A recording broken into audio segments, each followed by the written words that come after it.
রোমের আকাশে তমসা, 19শে মে 1932। অনেক সময় মনে হয় আমি হয়তো অতীত ইতিহাসের গোলমেলে সব কাহিনী ঠিকমতো তোমাকে বলতে পারছি না। এক এক সময়ে আমার নিজেরই সব তালগোল পাকিয়ে যায়। আবার ভাবি আমার এই চিঠিগুলোতে তোমার অন্তত কিছুটা উপকার তো হবে। তাই লিখি। লিখতে লিখতে তোমার কথা ভাবি। ভুলে যাই এখনকার তাপ 112 ডিগ্রি, ভীষণ লু বইছে, এবং এমনকি ভুলে যাই আমি বেরেলির ডিস্ট্রিক্ট জেলে আছি। গত চিঠিতে 14 শতাব্দী পর্যন্ত মালয়ের ইতিহাস আলোচনা করেছি। ওদিকে উত্তর ভারতের ইতিহাস বলা হয়েছে হর্ষবর্ধনের রাজত্বকাল পর্যন্ত, অর্থাৎ 7ম শতাব্দী অবধি। আর ইউরোপের ইতিহাসে আমরা এখনও ঢের পেছনে পড়ে আছি। একসঙ্গে সব দেশের একই সময়ের ইতিহাস আলোচনা করা শক্ত ব্যাপার। অবশ্য আমি সেভাবেই বলতে চেষ্টা করি, কিন্তু সব সময়ে তা হয়ে ওঠে না। এই দেখো না কেন, আঙ্কোর আর শ্রীবিজয়ের কাহিনী শেষ করবার জন্যে আমাকে এগিয়ে যেতে হলো কয়েকশো বছর। কাম্বোডিয়া আর শ্রীবিজয়া সাম্রাজ্যের কালে ভারতবর্ষ, চীন আর ইউরোপে নানা দিকে নানা রকম পরিবর্তন হচ্ছিল। গত চিঠিতে 2-1 পৃষ্ঠার মধ্যে ইন্দো-চীন আর মালয়ের 1000 বছরের ইতিহাস বলেছে। এশিয়া এবং ইউরোপের মূল ইতিহাসের সঙ্গে এই সমস্ত দেশের যোগ নেই। সুতরাং এদের ইতিহাস নিয়ে কেউ বড় একটা মাথা ঘামায় না। তবে কিনা এদের ইতিবৃত্তিও উপেক্ষা করবার নয়। শিল্প, স্থাপত্য, বাণিজ্য এবং অন্যান্য বিষয়ে এদের ইতিহাস বাস্তবিকই গৌরবোজ্জ্বল। বিশেষ করে ভারতীয়রা তো উপেক্ষা করতেই পারে না। ওই দেশগুলো তো ভারতবর্ষেরই অংশ। ওই দেশগুলো তো ভারতবর্ষেরই অংশ ছিল। ভারতের লোকেরাই স্ত্রী পুরুষ নির্বিশেষে সাগর পার হয়ে গিয়েছিল ওই সব দেশে, সঙ্গে নিয়েছিল ভারতের সংস্কৃতি ও সভ্যতা, শিল্পকলা ও ধর্ম। যা হোক, মালয়ের ইতিহাস বলতে গিয়ে যদি কয়েক শতাব্দী এগিয়ে গেছি মালয়ের ইতিহাস বলতে গিয়ে যদিও কয়েক শতাব্দী এগিয়ে গেছি, আসলে কিন্তু আমরা এখনও 7ম শতাব্দীতেই আছি। আরব দেশের কথা, ইসলাম ধর্মের অভ্যুত্থান এবং এশিয়া আর ইউরোপে তার প্রতিক্রিয়া, এসব তো বলাই হয়নি। তাছাড়া ইউরোপের ঘটনাবলীর প্রতিও লক্ষ্য রাখতে হবে। সুতরাং ইউরোপের দিকেই একবার দৃষ্টিপাত করা যাক। রোম সম্রাট কনস্টান্টাইন বসফরাসের তীরে কনস্টান্টিনোপল নগর প্রতিষ্ঠা করেছিলেন, সে কথা নিশ্চয় তোমার মনে আছে। রোম সাম্রাজ্যের রাজধানী স্থানান্তরিত হলো এই নগরে, কিন্তু শীঘ্রই সাম্রাজ্য দ্বিধা বিভক্ত হলো পশ্চিম আর পূর্ব সাম্রাজ্য। পশ্চিম সাম্রাজ্যের রাজধানী রইল প্রাচীন রোম, আর পূর্ব সাম্রাজ্যের রাজধানী হলো কনস্টান্টিনোপল। পূর্ব সাম্রাজ্যের উপর দিয়ে কত ঝড় ঝঞ্ঝা বয়ে গেল, কত শত্রুর সম্মুখীন হতে হলো তাকে, তা সত্ত্বেও এই সাম্রাজ্য 1100 বছর কাল স্থায়ী ছিল। অবশেষে তুর্কিদের হাতে এর পতন হয়। কিন্তু পশ্চিম রোম সাম্রাজ্য এতকাল স্থায়ী ছিল না। অতি অল্পকালের মধ্যেই এর ধ্বংস হলো। আশ্চর্য, রোম নগর কিংবা রোমান নামের মহিমা একে রক্ষা করতে পারল না। কোনো শত্রুর আক্রমণকেই এ বাধা দিতে পারেনি। গথ নেতা এলারিক 410 খ্রিস্টাব্দে রোম দখল করে। পরবর্তীকালে আবার ভেন্ডাল জাতি রোম লুণ্ঠন করেছিল। এই ভেন্ডালরা ছিল জার্মান বংশোদ্ভূত। এরা ফ্রান্স এবং স্পেন অতিক্রম করে আফ্রিকায় গিয়ে কার্থেজ নগরের ধ্বংসাবশেষের উপরে এক সাম্রাজ্য স্থাপন করেছিল। সেই কার্থেজ থেকে সমুদ্র পার হয়ে এসে কিনা তারা দখল করল রোম। এই সময় হুন জাতি খুব শক্তিশালী হয়ে উঠেছিল। এরা ছিল মধ্য এশিয়া অথবা মঙ্গোলিয়ার অধিবাসী। এরা ছিল মধ্য এশিয়া অথবা মঙ্গোলিয়ার আদিম অধিবাসী। দানিউব নদীর পূর্ব তীরে এবং পূর্ব রোম সাম্রাজ্যের উত্তর পশ্চিম দিকে ছিল এই হুন জাতির বাসস্থান। এদের উৎপাতের দরুন পূর্ব সাম্রাজ্যের সম্রাটকে খুব ভয়ে ভয়ে থাকতে হতো। হুন দলপতি এত্তিলা সম্রাটের কাছ থেকে প্রচুর অর্থ আদায় করে।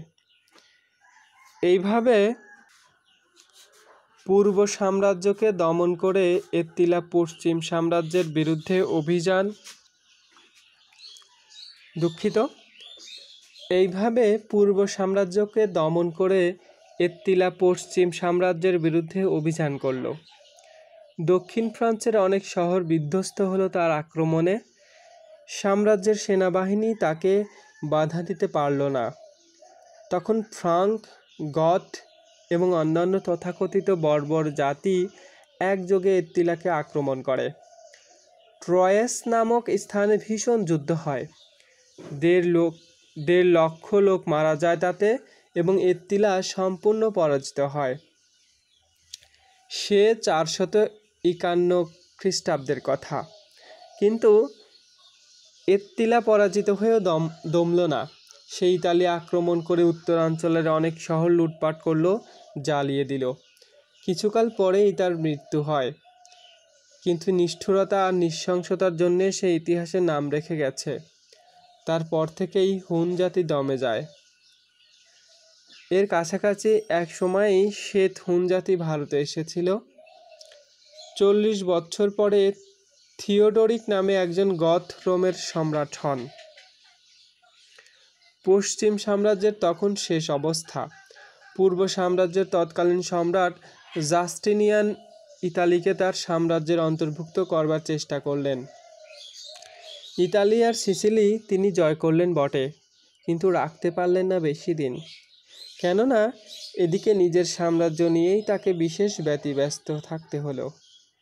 এত শীঘ্র রাজধানী রোম এবং তার সাম্রাজ্যের পতন বিস্ময়কর ঘটনা।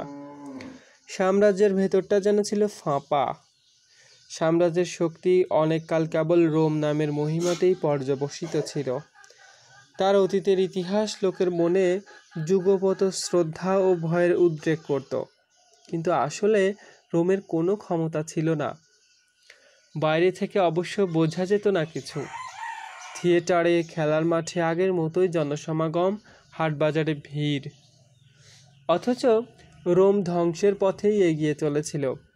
শক্তিহীনতাই তার একমাত্র কারণ নয়। আসল কারণ হলো এই যে দরিদ্র জনগণকে শোষণ করে করে রোম একটা ধনিক সভ্যতা গড়ে তুলেছিল। সমাজের কাঠামোটা হয়ে পড়ল জীর্ণ, নিজে থেকেই হয়তো একসময় ভেঙে পড়ত। গথ এবং অন্যান্য জাতির আক্রমণে সেটা আরও সহজ হলো। কৃষিজীবীদের দুর্দশার অন্ত ছিল না, তাই তারা যে কোনো পরিবর্তনের জন্যেই উন্মুখ হয়েছিল। পশ্চিম রোম সাম্রাজ্যের পতনের সঙ্গে সঙ্গে পাশ্চাত্যের ইতিহাসে নতুন জাতির লোকের আবির্ভাব হলো। গথ, ফ্রাঙ্ক প্রভৃতি নানান জাতি। এরাই বর্তমান যুগের পশ্চিম ইউরোপের জার্মান, ফরাসি প্রভৃতি জাতির পূর্বপুরুষ। ইউরোপে ধীরে ধীরে এই সমস্ত দেশ গড়ে উঠতে লাগলো এবং সেই সঙ্গে নিকৃষ্ট ধরনের একটা সভ্যতা। রোম নগরের পতনের সঙ্গে সঙ্গে তার সমস্ত জাঁকজমক, বিলাসবৈভব, তার সভ্যতা সবই যেন নিমেষে কোথায় বিলিয়ে গেল। তার সবই যেন নিমেষে কোথায় মিলিয়ে গেল। মানব সমাজ যে পশ্চাৎগামী হয় এ তার জ্বলন্ত দৃষ্টান্ত। ভারতবর্ষ, মিশর, চীন, গ্রিস, রোম সর্বত্রই এ ব্যাপার ঘটেছে। অনেক কালের গড়ে তোলা সভ্যতা ও সংস্কৃতি, শ্রমলব্ধ জ্ঞান ও অভিজ্ঞতার অগ্রগতি সহসা বন্ধ হয়ে যায়। আর কেবল যে গতিরোধ হয় তা নয়, দস্তুর মতো পিছিয়ে পড়তে হয় তাকে। অতীতের উপরে একটা আবরণ পড়ে যায়, নতুন করে সঞ্চয় করতে হয় জ্ঞান ও অভিজ্ঞতা। অবশ্য প্রতিবারই অপেক্ষাকৃত কিছু বেশি দূর অগ্রসর হওয়া যায়। এই যেমন মাউন্ট এভারেস্ট অভিযান। প্রত্যেক পরবর্তী অভিযানেই আগের চেয়ে বেশি উপরে উঠছে, শীর্ষ দেশের নিকটবর্তী হচ্ছে এবং শীঘ্রই হয়তো সর্বোচ্চ চূড়ায় পৌঁছে যাবে। এভাবেই ইউরোপে এলো অন্ধকারের যুগ। লোকের জীবনে শিক্ষা ও সংস্কৃতির বালাই নেই, একমাত্র কাজ হলো লড়াই করা। কোথায় রইল সক্রেটিস আর প্লেটোর যুগ? এ তো গেল পাশ্চাত্যের অবস্থা। পূর্ব সাম্রাজ্যে কি ঘটছে একবার দেখা যাক। কনস্টান্টাইন খ্রিস্টধর্ম সাম্রাজ্যের সরকারি ধর্ম করেছিলেন। পরবর্তীকালে জুলিয়ন নামে এক সম্রাট ওই খ্রিস্টধর্ম গ্রহণ না করে প্রাচীন ধর্মের আশ্রয় নিলেন। দেবদেবীর পুজো প্রবর্তন করতে চাইলেন, কিন্তু সুবিধে হলো না। খ্রিস্ট ধর্মকে দমন করে প্রাচীন দেবদেবীরা আর মাথা তুলতে পারল না। খ্রিস্টানরা জুলিয়নকে বলতো জুলিয়ন দি অ্যাপিস্টেট বা পাষণ্ড জুলিয়ন। ইতিহাসে জুলিয়ন এই নামেই পরিচিত। এরপরে সম্রাট হলেন থিওডোসিয়াস দি গ্রেট। তিনি আবার ছিলেন জুলিয়নের বিপরীত। প্রাচীন যত মন্দির আর দেবদেবীর মূর্তি ভেঙে তছনছ করে দিলেন। অখ্রিস্টানদের উপরে ছিল তার বিষ নজর। আবার যারা তার মতো গোঁড়া খ্রিস্টান ছিল না, তাদের উপরেও করতেন অত্যাচার। থিওডোসিয়াস কিছুকালের জন্য পূর্ব আর পশ্চিম রোম সাম্রাজ্যকে একত্র করে তার সম্রাট হয়েছিলেন। সে 392 খ্রিস্টাব্দের কথা। খ্রিস্ট ধর্ম ক্রমশ প্রসার লাভ করছিল, কিন্তু আশ্চর্য, খ্রিস্ট ধর্মের বিভিন্ন সম্প্রদায়ের মধ্যে বিরোধ লেগেই ছিল। উত্তর আফ্রিকা, পশ্চিম এশিয়া এবং ইউরোপের অনেক স্থানে বিভিন্ন খ্রিস্টান সম্প্রদায়ের মধ্যে হামেশাই বিরোধ বাড়ত। এক সম্প্রদায় অন্য সম্প্রদায়কে নিজের দলে টানবার চেষ্টা করত। 527 থেকে 565 খ্রিস্টাব্দ পর্যন্ত কনস্টান্টিনোপলের সম্রাট ছিলেন জাস্টিনিয়ন। ইতালি আর সিসিলিকে তিনি পূর্ব সাম্রাজ্যের অন্তর্ভুক্ত করে নিয়েছিলেন। পরে গথ জাতি ইতালি দখল করে। কনস্টান্টিনোপলের বিখ্যাত স্যাংটা সোফিয়া গির্জা জাস্টিয়ানের কীর্তি। কনস্টান্টিনোপলের বিখ্যাত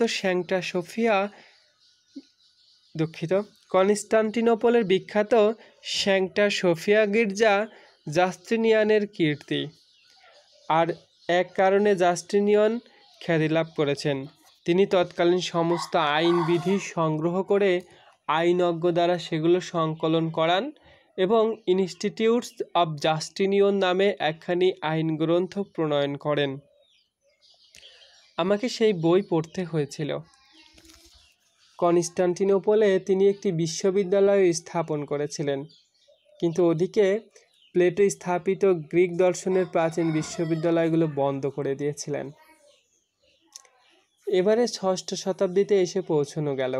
দেখতে পাচ্ছি রোম আর কনস্টান্টিনোপল পরস্পর দূরে সরে যাচ্ছে। উত্তরাঞ্চলের জার্মান জাতিরা দখল করল রোম। কনস্টান্টিনোপল নামে রোমান থাকলেও কার্যত পরিণত হলো গ্রিক সাম্রাজ্যের কেন্দ্রে।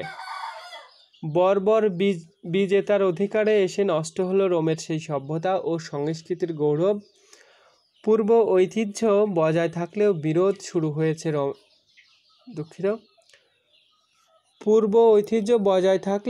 কনস্টান্টিনোপলও নেমে আসছে সভ্যতার নিচু স্তরে। খ্রিস্টান সম্প্রদায়গুলোর মধ্যে লেগেছে বিরোধ, শুরু হয়েছে অন্ধকারের যুগ।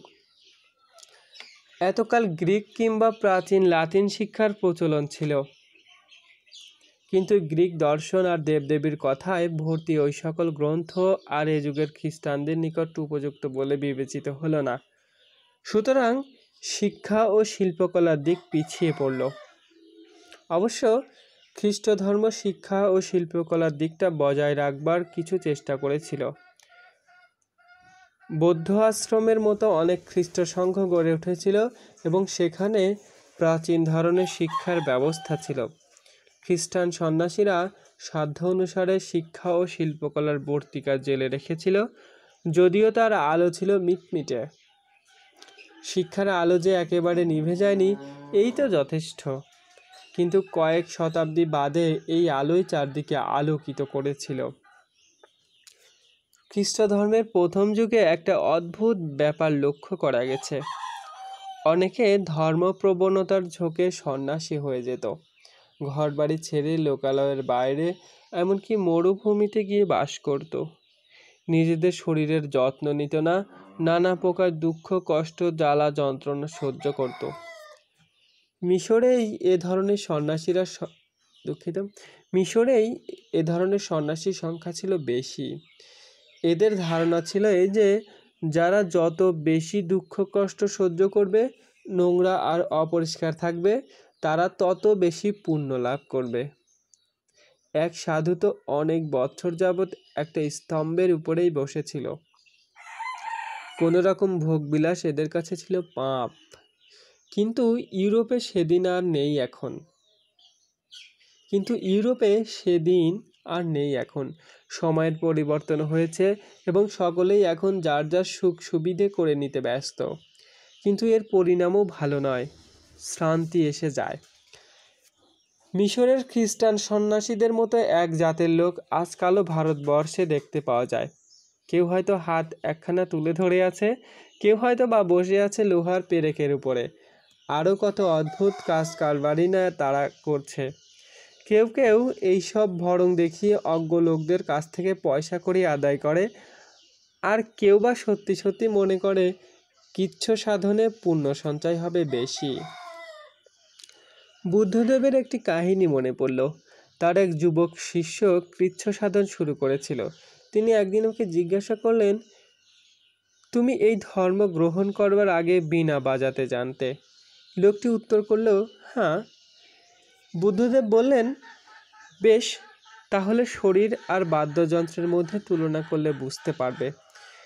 বীণার তার কষে টেনে বাঁধলে সুর ঠিক করা যায় না, আবার যদি তার একেবারে আলগা করে দেয়া যায় তাহলে সুরের লয় তান কিংবা মাধুর্য কিছুই থাকে না। আর যখন এ দুয়ের মাঝামাঝি অবস্থায় তার বাঁধা হয় তখন সুরে রীতিমতো লয় সঙ্গীতই থাকে। দেহের পক্ষেও সে কথা খাটে। শরীরকে কষ্ট দিলে শ্রান্তি আসে, মন অশান্ত হয়ে ওঠে। তেমনি আবার শরীরকে অতিরিক্ত আয়াস দিলে অনুভূতি নষ্ট হয়ে যায়, ইচ্ছা শক্তিও দুর্বল হয়ে পড়ে। ধন্যবাদ। আজকের চিঠি পর্ব থেকে বিদায় নিচ্ছি আমি মোহাম্মদ আসাদ।